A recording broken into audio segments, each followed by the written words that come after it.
Well, 2 years is a long time in sport, but you're back. The place feels pretty similar, I'm sure. How pleased are you to be back at Goldington Road? Yeah, very pleased. Obviously, it's a place that I'm really fond of, and I had a lot of good times here, so I'm happy to be back. Talk to us about the decision to come back to Bedford. Any other decision in your mind? Not really, no. As I said, when my future was decided at my previous club, it couldn't have been a day before I messaged Mikey saying if there's any spots left, and luckily he was really receptive of it. So and it wasn't 2 weeks later I came back, so really happy with that. Yeah. Talk to us about next season. You join a Bedford side that last season potentially people would say overachieved, come in second. You've kind of got to come in and try and put your stamp on things and make it even better.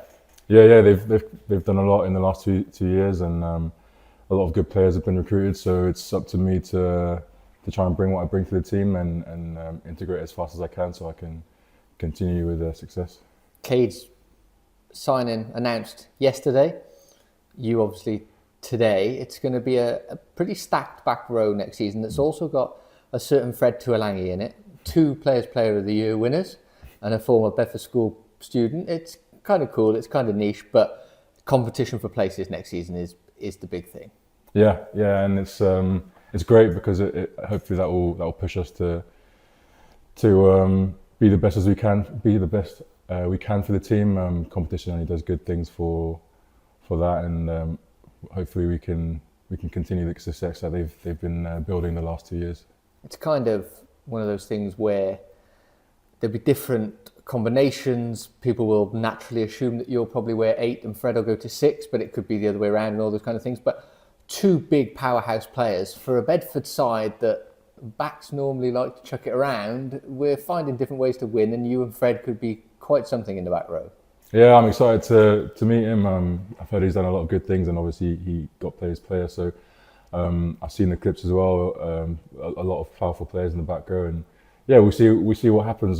He obviously is a big boy, and I can play with a bit of dynamism, and as you say, the backs are the Bedford backs, you know. So just see how we can what we recruit with, and see how we can capitalise on all of that. I asked you this question last week, so you should have had a bit more thinking time than when I asked you it on the spot.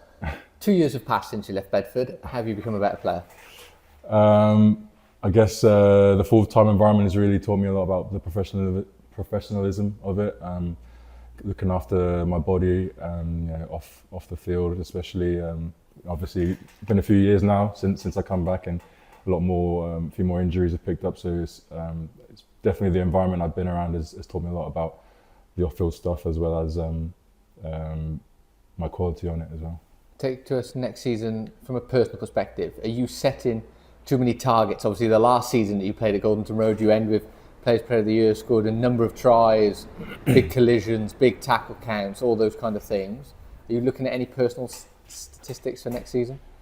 At the moment, no. It's been a long season the last year, so I'm just focusing on recovering well before a big pre-season. But yeah, I left on some pretty good on a pretty good year. So yeah, I'll definitely look to build on it and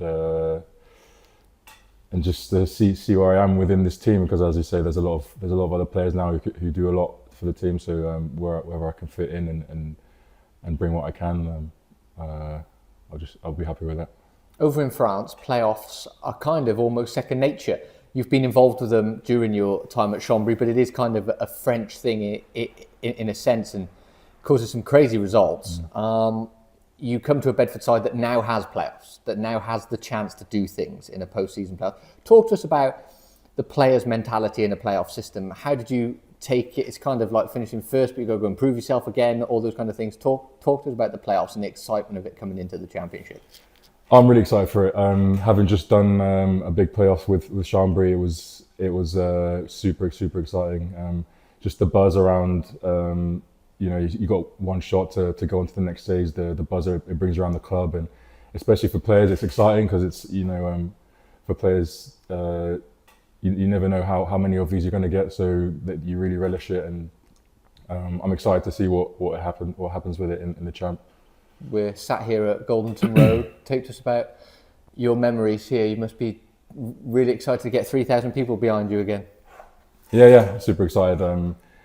The boys have been saying with their interviews, like the supporters are just unmatched in this league. So I'm really excited to get in front of them again, and just the memories I made here. I cherish them a lot. So I'm looking forward to making some more, hopefully.